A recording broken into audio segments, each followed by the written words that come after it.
صاحب منشی کہہ رہا ہے کہ ہم نے آپ کے آنے کی خبر کسی کو بھی نہیں دی، پھر بھی باہر بڑے ڈرائنگ روم میں کوئی 50 مہمان آپ کے منتظر ہیں۔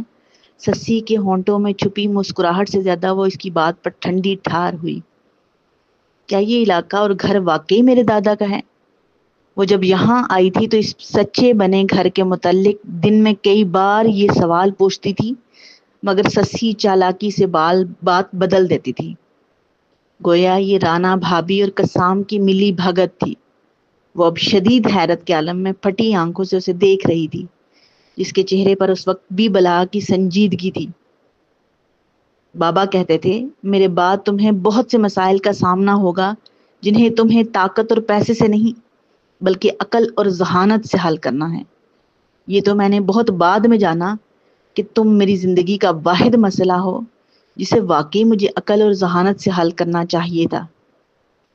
وہ 2 قدم آگے آیا، یعنی وہ پچھلے 1.5 ماہ سے اس کی شکارگاہ میں تھی۔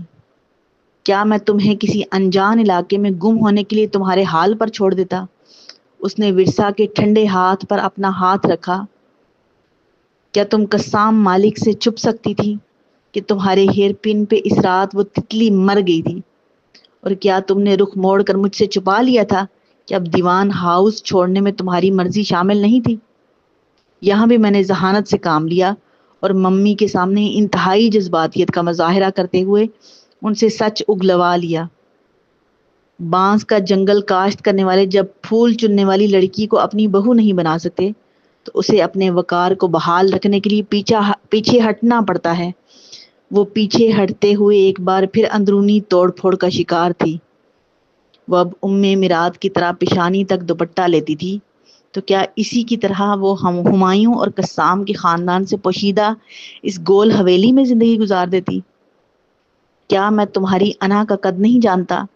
اس بار میں سارے فیصلے کر کے آیا ہوں اور میں اس کیسری پھول کو ڈھونڈنے والی لڑکی کے لیے دیوان ہاؤس سے دستبردار ہو کے آیا ہوں۔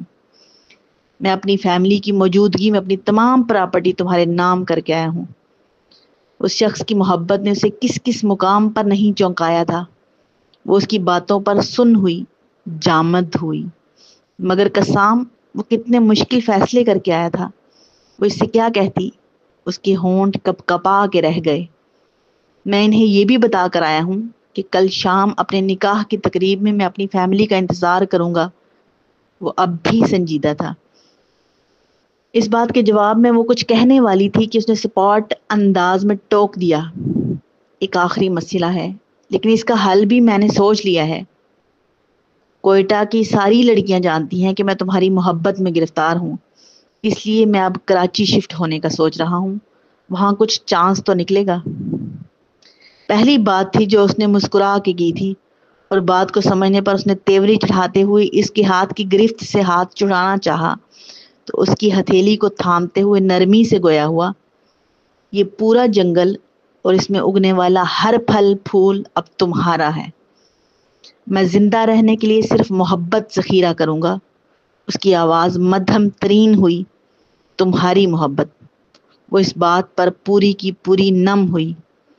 کچھ لوگوں سے محبت کرنا، پھر اس محبت کو نبھانا آسان نہیں ہوتا، مگر قسام مالک نے اس سے ہر حال میں نہ صرف محبت کی تھی بلکہ نبھائی بھی تھی۔